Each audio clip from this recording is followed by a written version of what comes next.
Richard Clapton, good afternoon. Denis, it's wonderful to see you, and I do apologise for wearing shades, which I've never done on the radio before. That's okay. Whatever happened to the days when you had a good face for radio? Now they come and film you. Hello. I expect to see you in shades. I think everyone does. Yeah, some things never change. You know you look like Mick Malloy? That's funny. Don't hit me for saying No, it. no. You could be that his brother. joke has been going around for about 20 years. Oh, has it? Oh, that's no, right. no. Apparently it's resurfacing now. Well, it just has. Yeah. It just occurred to me looking at the cover shot on The Best Years of Our Lives this morning. There's a similarity. Anyway, you remember everything. That's the start, isn't it? That's a big start. Take us back firstly to the day when you decided, via a meeting with the Rolling Stones, where I think you conned your way in the 60s, and that was it for you. You wanted to do this. Well, three of us went to the same school, and we're all Rolling Stones aficionados. And one of my mates had to leave school early because his mother couldn't afford to keep him there. So it's great being on 3AW because I can say he went to work for Movietone News, and everybody knows what I'm talking about. Mm-hmm. Don't you, listeners? Anyway, if you don't... Listeners just nodded. Yes, yes. So that meant he had a media pass. The Stones stayed in the Chevron Hilton Hotel in Potts Point in Sydney. Mm-hmm. And the media pass enabled us to get a room on the floor underneath the Stones. And so the next morning, we woke up and just walked up one set of, fire stairs. And there was Brian Jones with his door open down the end of the hallway, looking a bit tragic and a bit the worse for wear. You thought, this is for me. I thought, this is for me. Well, I think Brian was pretty sort of tragic. And I think he actually enjoyed us being there because he really wasn't handling the grueling sort of schedule of global touring.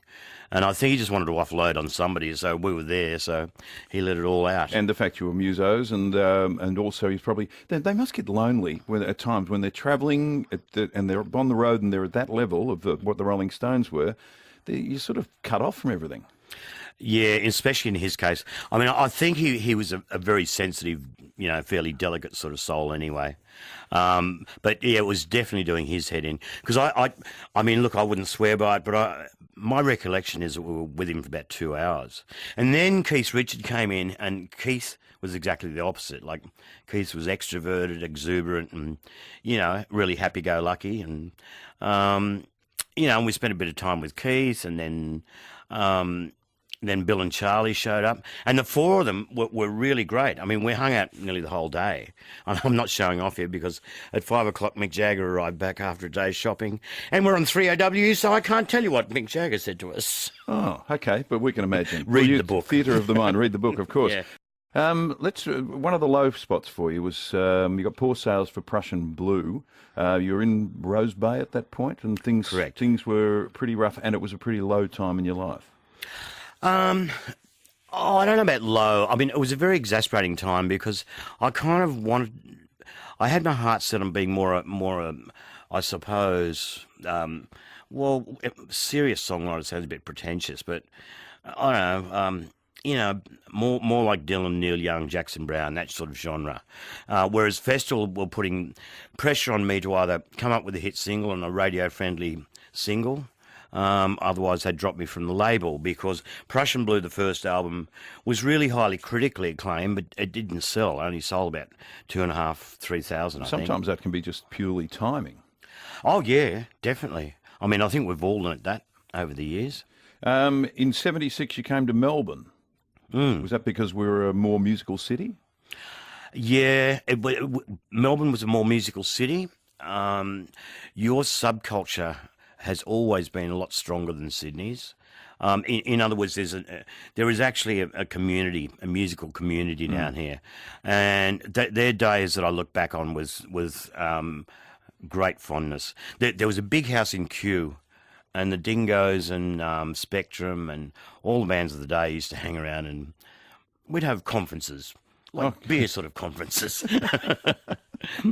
What about substances over the years? Well, that's been up and down. I mean, look, I was a really late starter with that, and didn't really get introduced to drugs until I got to LA. And And I don't know if you read Chuggy's book, but Chuggy goes to great pains in his book to talk about.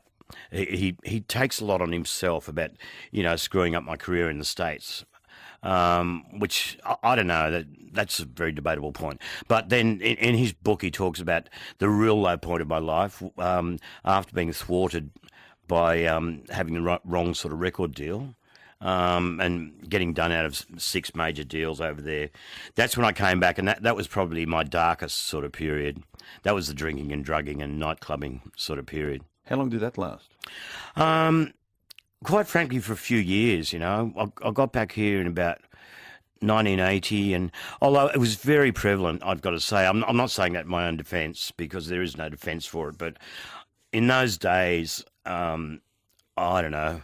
I mean, I know the Lifesaver was just about to close, but that culture had been around, the Bondi Lifesaver, and most of those legendary sort of Sydney venues. That's the sort of thing that was going on. But no, then finally, I mean, it's funny to say, I met my ex-wife, which is, it's funny putting it that way. Yes, but it is. yeah, she got me out of all that, and we ultimately moved up to Queensland for about 4.5 years, and yeah. When you went and saw In Excess? The reason for that is Chris Murphy, their manager, I think he was my first manager ever. And then we parted ways. I went off with Michael Chugg, and Chris Murphy just discovered In Excess. He called me up when I was kind of jet lagged. I'd been overseas for a while and wanted me to come and see this band. And it sounded like a new wave hairdresser band. And I wasn't too thrilled at all. But anyway, I saw In Excess go on stage and playing to 9 local drunks. At a pub which I'm now told is closed. I didn't know that. It's called the Paddington Green. It's in Sydney, and there was no one there, just Murphy and me, and the 9 middle-aged drunks were there because it's the only place you could get a drink after midnight.